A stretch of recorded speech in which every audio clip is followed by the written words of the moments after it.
నమస్తే friends, welcome back to our channel. కొత్త వాళ్ళు ఎవరైనా చూస్తూ ఉంటే సబ్స్క్రైబ్ చేసుకోండి. నా చిన్నప్పుడే మా అమ్మ నాన్న చనిపోవడంతో నాన్న రెండో పెళ్లి చేసుకున్నారు. నా సవతి తల్లికి 2 కూతుర్లు. నేను చూడటానికి నల్లగా ఉంటానని నన్ను ఎప్పుడూ అసహించుకునేది. తన పిల్లలని ఒక విధంగా, నన్ను ఒక విధంగా చూసుకునేది మా సవతి తల్లి. అలా ఒకరోజు నా సవతి తల్లి నాన్నతో ఇలా చెబుతుంది, ఈ నల్లని అమ్మాయిని ఎవరు పెళ్లి చేసుకుంటారు? అందుకే ఏ సంబంధం వస్తే ఆ సంబంధం చూసి పెళ్లి చేసి పంపించండి అంటూ చెప్పింది. అది విన్న నా మనసు చాలా బాధపడింది. దాంతో నేను ఆ ఆలోచనలు పోగొట్టడానికి భగవద్గీతను చదవడం ప్రారంభిస్తూ ఉంటాను. నా రంగు నల్లగా ఉండటం వలన అందరూ నన్ను హేళనగా చూసేవారు. కానీ నా సవతి తల్లి కూతుర్లు చాలా అందంగా ఉండేవాళ్ళు. వాళ్ళ అందం వల్లనే వాళ్ళందరికీ గొప్ప గొప్ప వాళ్లతో వివాహం జరిగింది. కానీ నా కోసం వచ్చిన సంబంధం మాత్రం మా ఇంటి పని మనిషి కొడుకుది. ఆ వ్యక్తితో నా పెళ్లి జరిపించారు. దాంతో నా హృదయం బద్దలై ఒక పాత ఇంట్లోకి కొత్త కోడలిగా వెళ్ళి కూర్చుని కన్నీళ్లు కారుస్తూ ఉన్నాను. అలా బోరున ఏడుస్తున్న నన్ను చూసిన నా భర్త నా దగ్గరకు వచ్చి నేను ఏడుస్తూ ఉంటే నాతో చెప్పారు, లక్ష్మి, నువ్వు ఎందుకు బాధపడుతున్నావు? నువ్వు చాలా అందంగా ఉన్నావు అని నాతో చెప్పారు. అయినా నాకు అసలు అదృష్టం ఉందా అని సంకోచం వస్తుంది. ఎందుకంటే నా జీవితం అంతా పరీక్షలతో నిండిపోయింది. నేను నా తండ్రి మొదటి భార్య కూతురిని. నా తల్లి చనిపోయిన కొన్ని నెలలకే నా తండ్రి రెండో వివాహం చేసుకున్నారు. నాకు 2 చెల్లెళ్ళు. వాళ్ళు చాలా అందంగా ఉంటారు. దానివల్ల వాళ్లకు కూడా నేను నచ్చేదాన్ని కాదు. అసలు నన్ను ఇంట్లో ఎవరూ లెక్క పెట్టేవారే కాదు. అందుకే నా రంగే నాకు దురదృష్టంగా మారిపోయింది అని నేను బాధపడుతూ ఉండేదాన్ని. ప్రపంచం కూడా నా రంగును వెలెత్తి చూపించేది. నా చవతి తల్లి నేను నచ్చకపోవడం మూలాన ఎప్పుడూ నా తండ్రికి ఏదో ఒక విషయంపై ఫిర్యాదు చేస్తూ ఉండేది. ఆయన కూడా నా సవతి తల్లి భయంతో ఎప్పుడు నిస్సహాయంగా ఉండేవాడు. ఏమీ అనేవాడు కాదు. నా తండ్రి ఎప్పుడైనా నాకు సహకరించి మాట్లాడినప్పుడు నా సవతి తల్లి గట్టిగా అరిచి అతని నోరు మూయించేది. దాంతో అతను భయపడేవాడు. ఏదైనా నా తండ్రి గట్టిగా మాట్లాడితే నేను పుట్టింటికి వెళ్ళిపోతాను, అక్కడ ఉండను అని బెదిరించేది. దాంతో నా తండ్రి ఎక్కువగా ఏమీ అనేవాడు కాదు. అందరూ నా నలుపు కారణంగా నన్ను చిన్నచూపు చూసేవారు. చిన్నప్పటినుంచి ఆ ఇంట్లో నాకు తోడుగా నిలిచింది నా ఏడుపు మాత్రమే. అలాగే చాలాసార్లు నా చెల్లెళ్లకు కొత్త బట్టలు కూడా కొనేవారు. కానీ నాకు మాత్రం వాళ్ళు ఉపయోగించిన పాత చినిగిపోయిన బట్టలనే ఇచ్చేవారు. దాంతో అదే నా భవిష్యత్తు అనుకున్నాను. ఒకరోజు నేను అందరికీ వంటగదిలో అల్పాహారం సిద్ధం చేస్తూ ఉండగా నా చెల్లెలు గట్టిగా అరిచింది. వెంటనే నేను వంట పనులు వదిలేసి పరిగెత్తాను. అప్పుడు ఆమె గట్టిగా అరుస్తూ, ఒసేయ్ నల్లని మొద్దు మొహమా, నీకు ఎన్నిసార్లు చెప్పాలి నా బట్టలు ఇస్త్రీ చేయమని? నాకు కాలేజీకి లేట్ అవుతుంది అంటూ గట్టిగా తిడుతూ అరిచింది. అదే సమయంలో అక్కడికి వచ్చిన నా సవతి తల్లి, ఇంట్లో పనులు కూడా ఏదీ సమయానికి సరిగ్గా చేయవు. నీ మొహానికి నువ్వేమైనా మహారాణివి అనుకుంటున్నావా? తీరిగ్గా లేచి తీరిగ్గా పనులు చేయటానికి అంటూ ఎన్నో మాటలను తిట్టడం ప్రారంభించింది. దాంతో నేను ఆ బట్టలు తీసుకొని ఇస్త్రీ చేసి ఇచ్చాను. అలా ఇస్త్రీ చేసి ఇచ్చాను లేదో మా పిన్ని గట్టిగా తిడుతూ, మాకు ఈరోజు ఏమైనా టిఫిన్ లభిస్తుందా లేదా అని కోపంగా మళ్ళీ ప్రశ్నించసాగింది. ఇవాళ తెచ్చినట్టే ఏ పని సమయానికి చేయడం నీకు రాదు. నువ్వు ఈ ఇంట్లో రాజకుమారిలాగా ప్రవర్తిస్తున్నావు. నీ స్థానం పనిచేసే స్థానం మాత్రమే అని గుర్తుపెట్టుకో అని చెప్పింది. దాంతో బాధేసిన నేను నా కన్నీళ్లను తుడుచుకుంటూ కిచెన్లోకి పరిగెత్తాను. ఇన్ని పనులు చేసినా కూడా ఆ ఇంట్లో నాకు ఏ ఒక్కరోజు కూడా దుఃఖం తప్ప ప్రేమ లభించలేదు. దాంతో ఎప్పుడూ నేను నా తల్లిని గుర్తు తెచ్చుకొని ఏడుస్తూ ఉండేదాన్ని. నాకు నా తల్లి ప్రేమ లభించలేదు. నేను చిన్నగా ఉన్నప్పుడే నా తల్లి చనిపోవటంతో ఆ ప్రేమ ఎలా ఉంటుందో కూడా నాకు తెలియదు. కానీ మా పిన్ని తన కూతుర్లను చూసుకునే విధానం చూసి నాకు కూడా అనిపించేది, నా తల్లి ఉండి ఉంటే నన్ను కూడా ఇలాగే చూసుకునేది అని. కానీ ఏం చేస్తాను, దేవుడు నాకు ఆ అదృష్టం నా తలరాతలో రాసి లేదు. కానీ నేను ఎప్పుడూ బాధపడుతూ దేవుడిని ప్రార్థిస్తూ ఉండేదాన్ని. అమ్మతో పాటు నన్ను కూడా ఈ ప్రపంచంలో నుండి తీసుకెళ్ళి ఉంటే ఈ కష్టాలన్నీ వచ్చేవి కాదు కదా అని అనుకుంటూ ఉండేదాన్ని. బ్రతికి ఉన్న నా తండ్రి కూడా నన్ను ఆదరించకపోవడం నా హృదయాన్ని ముక్కలు చేసింది. నా సవతి తల్లి, నా చెల్లెలు చూపించే ద్వేషాన్ని నేను సహించగలిగాను. కానీ నా తండ్రి నాపై చూపే నిర్లక్ష్య వైఖరిని మాత్రం నా మనసు తట్టుకోలేకపోయింది. ఎందుకంటే నా తండ్రి తన ప్రేమ మొత్తం నా చెల్లెళ్లపైనే చూపించేవాడు. దాన్ని ఆసరాగా తీసుకున్న నా సవితి తల్లి ఎప్పుడూ నాతో అనేది, నీ రంగు వల్లే నీ తండ్రి కూడా నిన్ను దూరంగా పెట్టాడు అని. దాంతో నా మనసు చాలా గాయపడేది. ఆ మాటలన్నీ నన్ను మానసికంగా బలహీనంగా చేసేవి. ఎక్కడికైనా బయటకి వెళ్ళినా లేదా ఏదైనా ఊర్లకు వెళ్ళినా చెల్లెళ్ళను తీసుకొని వెళ్ళేవారు. కానీ నన్ను ఎప్పుడూ బయటకి తీసుకొని వెళ్ళేవారు కాదు. నన్ను ఇంట్లో ఒంటరిగా వదిలేసి వాళ్ళు వెళ్ళేవారు. రోజులు గడుస్తూ ఉన్నాయి. నేను మరియు నా చెల్లెళ్ళు పెద్దవాళ్ళం అయ్యాము. పెళ్లి ఈడు వచ్చింది. నా చెల్లెళ్ళు అందంగా తెల్లగా ఉండటం మూలాన వాళ్ళకి ధనిక కుటుంబాల నుంచి సంబంధాలు వచ్చాయి. ఈ విషయంపై వారికి గర్వం బాగా ఉండేది. సంబంధాల విషయంపై నా చెల్లెళ్ళు, నా సవతి తల్లి నన్ను ఎగతాళి చేసేవారు.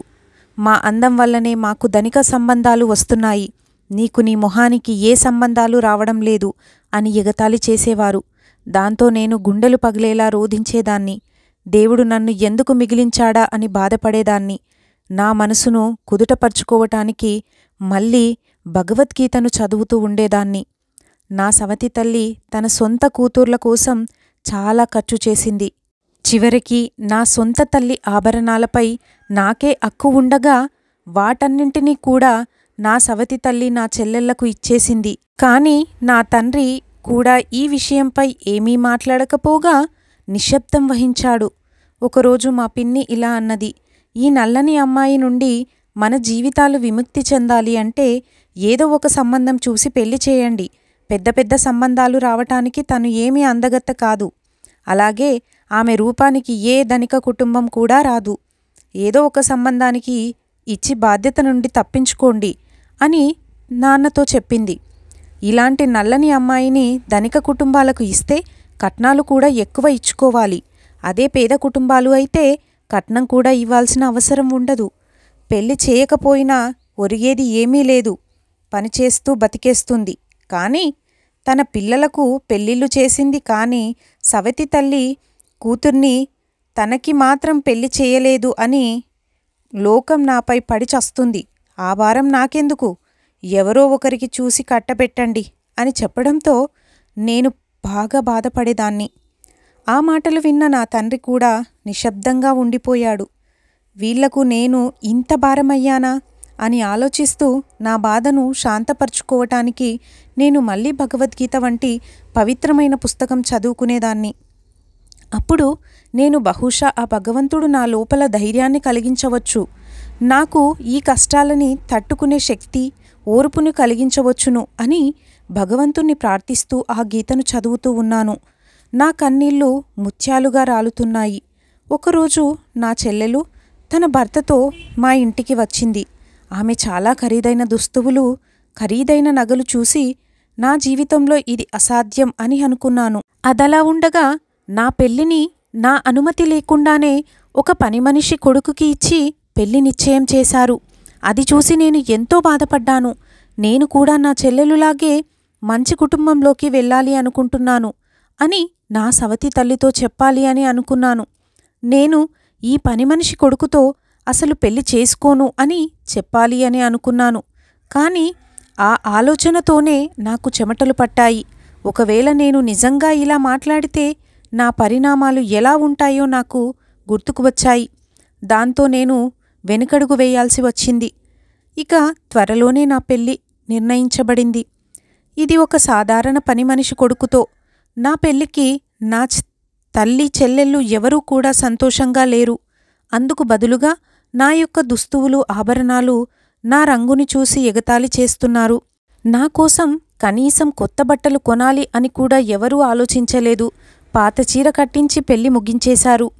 పెళ్లి రోజు అంటే ప్రతి పెళ్లి కూతురికి ఎంతో ప్రత్యేకమైన రోజు. కానీ నా జీవితంలో అత్యంత బాధాకరమైన రోజు అయ్యింది. నేను పెళ్లి చేసుకొని అత్తారింటికి బయలుదేరుతున్న తరుణంలో కూడా నాకు ఆశీర్వాదం ఇవ్వాలని కూడా ఎవ్వరికీ అనిపించలేదు. దాంతో నా మనసులో వేలాది నా కలలను చంపుకొని ఎంతో బాధతో ఆ ఇంటి నుండి బయటకు వచ్చి ఆ సామాన్యమైన అత్తగారింటికి చేరాను. ఆ రోజు నా మనసు కన్నీటితో ఉప్పొంగిపోయింది. దాంతో ఆ రోజు నేను ఏడుస్తూ కూర్చున్నాను. అప్పుడు నా భర్త నాకు దగ్గరికి వచ్చి నా ఏడుపుని గమనించి నా కళ్ళను తుడిచి నాతో ఇలా అన్నారు, "నువ్వు ఎందుకు బాధపడుతున్నావు? నువ్వు ప్రపంచంలోనే అందమైన మహిళవు" అని అన్నారు. ఆ మాటలకు ఆశ్చర్యానికి గురి అయ్యాను. ఎందుకంటే ఆ మాటలు నిజానికి నా కోసం కాకుండా ఒక అందమైన అమ్మాయి కోసం అని ఉంటే బాగుండు అనిపించింది. ఎందుకంటే నా రంగు నలుపు అయినప్పటికీ నా భర్త నన్ను పొగడటం నాకు చాలా వింతగా అనిపించింది. కానీ ఒకవైపు నా చెవులకు చాలా తీపిని నింపాయి. ఎందుకంటే ఇప్పటి వరకు నన్ను నా జీవితంలో అందరూ ద్వేషించి తిట్టడం, అవమానించడమే జరిగింది. కానీ ఇలా మాట్లాడింది లేదు అని ఆనందంతో నా కళ్ళ నుండి నీళ్లు వచ్చాయి. అప్పుడు నా భర్త తన చేతివేళ్లతో నా కన్నీటిని తుడుస్తూ ఇలా అన్నారు, "నీ కళ్ళల్లో మళ్ళీ కన్నీళ్లు ఎప్పటికీ రానివ్వను. ఈ కన్నీరు చాలా విలువైనవి. వీటిని అనవసరంగా రాల్చకు. నీ గతంలో ఉన్న బాధలు అన్నింటినీ తొలగిస్తాను. అవన్నింటినీ మర్చిపో. నీ జీవితంలో ఆనందాలను నింపుతాను" అన్నాడు. ఆ మాటలు నాకు కొంత ధైర్యాన్ని ఇచ్చాయి. అప్పుడు నాకు భవిష్యత్తుపై కొంత ఆశ కలిగింది. అప్పటినుంచి నా కొత్త జీవితం ప్రారంభమైంది. ఉన్నంతలో సంతోషంగానే ఉన్నాము. కానీ మనసులో ఒక భయం ఉంది. ఎందుకంటే నా భర్త ఇంట్లో అడుగుపెట్టినప్పటి నుంచి ఆ చిన్న పాడైన ఇంటిని చూసి నా గత జీవితానికి ఇంకా నష్టమైన పరిస్థితి ఎదురవుతుందేమో అని అనిపించింది. ఎందుకంటే మా నాన్న ఇల్లు చాలా పెద్దదిగా ఉంటుంది. కానీ నా భర్త నవీన్ చెప్పే మాటలు నాకు ఎంతో ధైర్యాన్ని ఇచ్చేవి. నవీన్ తల్లి ఒక క్యాన్సర్ రోగి. ఆమె కొద్ది రోజులలోనే మరణించింది. అలా రోజులు గడుస్తూ ఉండగా నేను ఒకరోజు నా భర్తతో నేను నా పుట్టింట్లో ఎలా అవమానాలు భరించేదాన్నో చెప్పేదాన్ని. ఆ మాటలకు నా భర్త నవ్వుతూ, "ఇక నుంచి నువ్వు బాధపడకూడదు. ఇక్కడికి వచ్చావు కదా, ఇది నీ ఇల్లు. నీ మనసుకు అనుగుణంగానే ఎలా నచ్చితే అలా చేద్దాం" అనేవాడు. అలా నేను ఆ ఇంటిని మెరుగుపరచాలి అనుకున్నాను. అక్కడ ఎవరూ నాపై కఠినమైన మాటలు మాట్లాడరు. నా చర్మం వలన నన్ను ఎవరు విమర్శించరు. ఒకరోజు నా భర్త నాతో ఇలా అన్నాడు, "అందం అనేది బాహ్య రూపం కాదు. మనసు అందంగా ఉండాలి. అది నీకు ఉంది. అందువల్లే నిన్ను చేసుకోవడం నా అదృష్టం" అని అన్నాడు. ఆ మాటలు నాకు ఎంతో ప్రశాంతతను కలిగించాయి. "నువ్వు ఇతర అమ్మాయిలతో పోల్చుకుంటే చాలా భిన్నం. అమాయకత్వం కలిగి సరళమైన వ్యక్తివి. నీ అమాయకత్వమే నా హృదయాన్ని తాకింది" అన్నాడు. నా భర్త నా కలలను నిజం చేయాలని నిశ్చయించుకున్నాడు. నేను మాటలలో ఒకసారి నా భర్తతో ఇలా అన్నాను, "నాకు చదువుకోవాలని చాలా ఇష్టం ఉండేది. కానీ నన్ను చదివించలేరు మా పుట్టింటి వాళ్ళు" అని చెప్పాను. అప్పుడు నా భర్త, "నువ్వు మళ్ళీ చదువుకో" అన్నారు.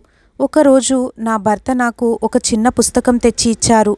ఆ పుస్తకం అంతర్యాన్ని తెలుసుకో అన్నారు. అలా ఆ పుస్తకం నన్ను మరింతగా మార్చడానికి స్ఫూర్తిని కలిగించింది.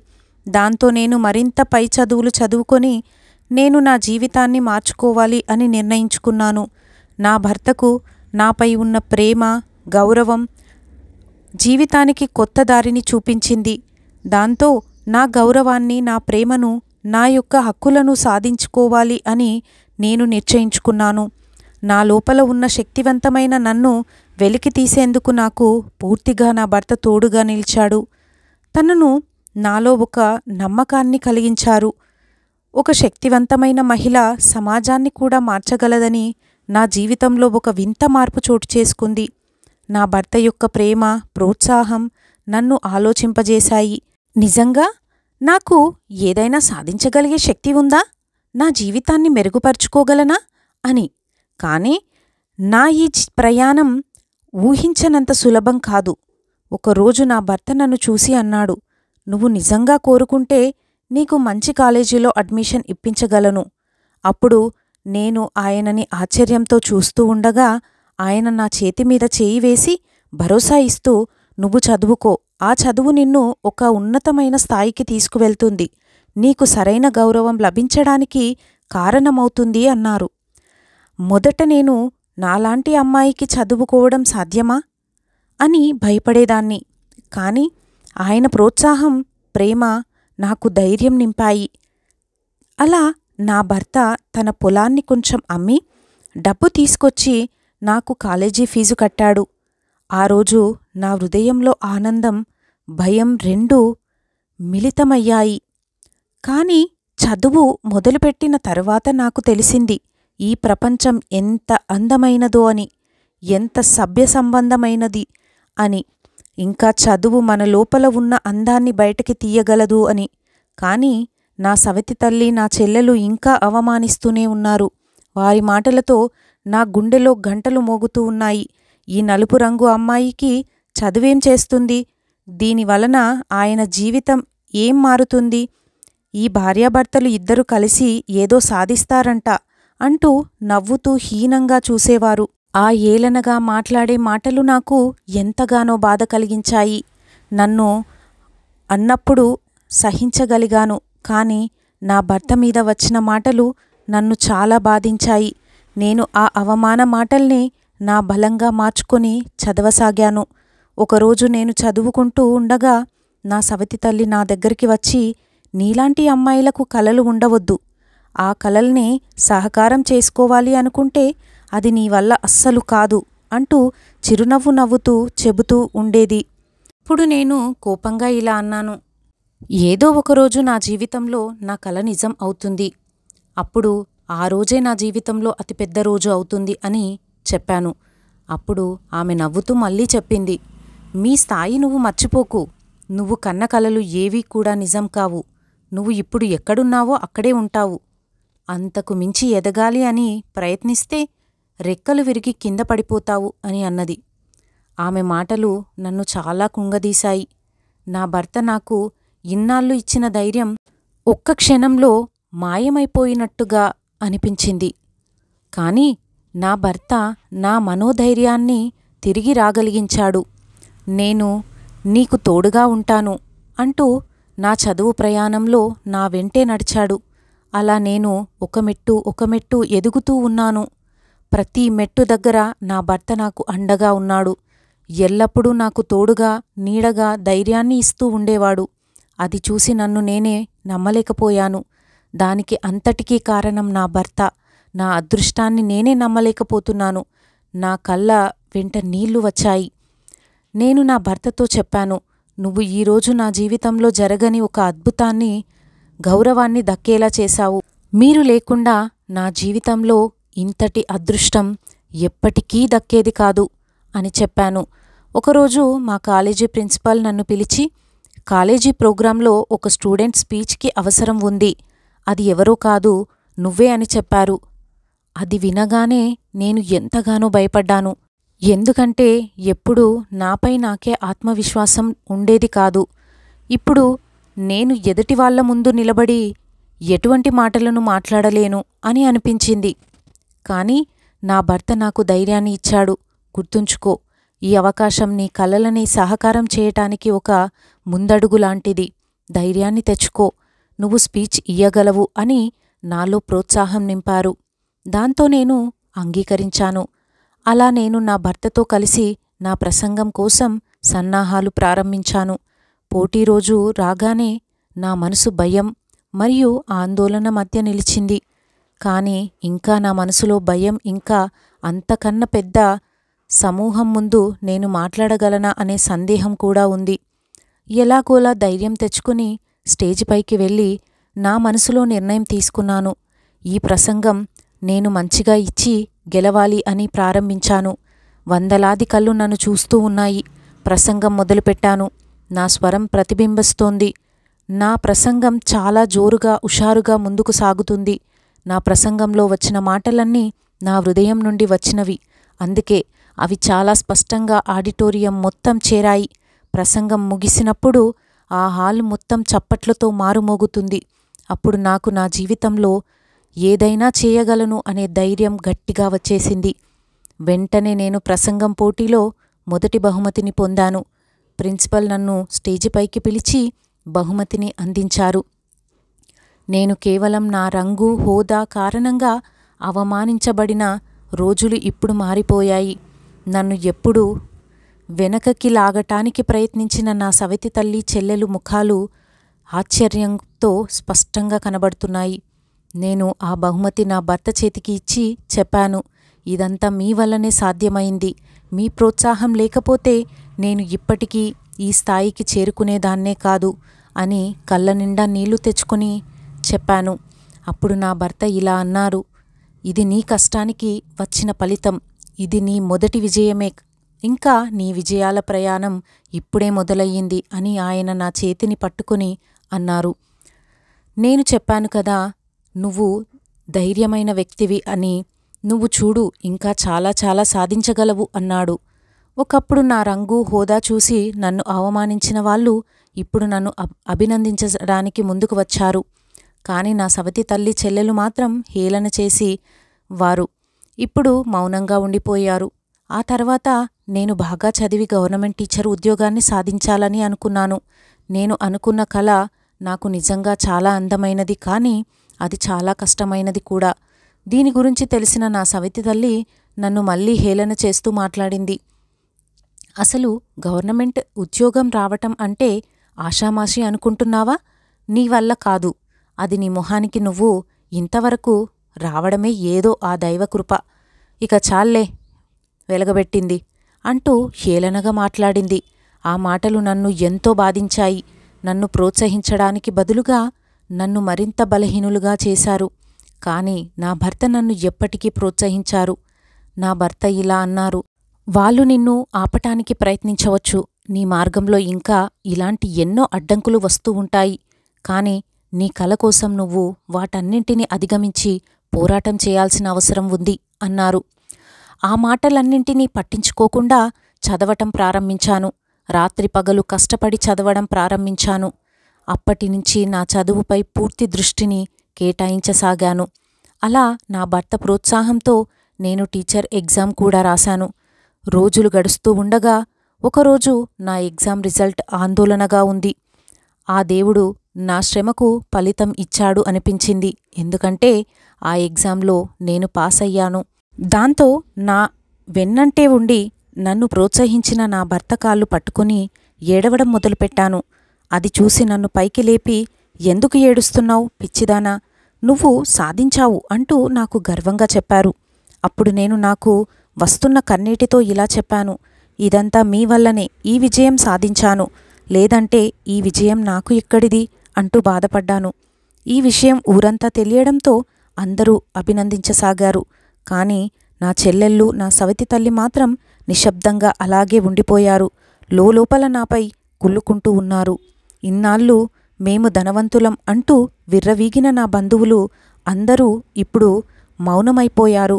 ఇప్పుడు వాళ్ళందరికీ బహుశా అర్థమై ఉంటుంది ఏంటంటే సమాజంలో విలువ అంటే జీవితంలో కేవలం రంగు, డబ్బు మాత్రమే కాదు అని. ఆ రోజు పాఠశాలలో నా మొదటి రోజు. భయం కాస్త ఉత్సాహంగా మారి పాఠశాలలో అడుగుపెట్టాను. అలా పిల్లలకు పాఠాలు చెప్పడం మొదలుపెట్టాను. ఎంతో నిబద్ధతతో పిల్లలకు మంచి భవిష్యత్తును అందించాలి అనే దృఢ సంకల్పంతో, దృఢ నిశ్చయంతో ఆ పాఠాలు చెప్పడం ప్రారంభించాను. పిల్లలకు పాఠాలతో పాటు జీవితంలో అవసరమయ్యే మంచి నడవడికను కూడా నేర్పిస్తూ ఉండేదానిని. పిల్లలందరూ ఎంతో ఆసక్తిగా వినేవారు. అది చూసి మా ప్రధానోపాధ్యాయుడు ఇంకా నా తోటి ఉపాధ్యాయులు అందరూ కూడా నన్ను ఎంతో బాగా పాఠాలు చెబుతున్నావు అని, అలాగే పిల్లలకు విలువలు నేర్పిస్తున్నావు అని పొగిడేవారు. దాంతో నేను చాలా గర్వపడేదాన్ని. ఇప్పుడు నేను ఎంతో సంతోషంగా ఉన్నాను. ఈ సంతోషానికి కారణం మా వారు అని నేను గట్టిగా చెప్పగలను.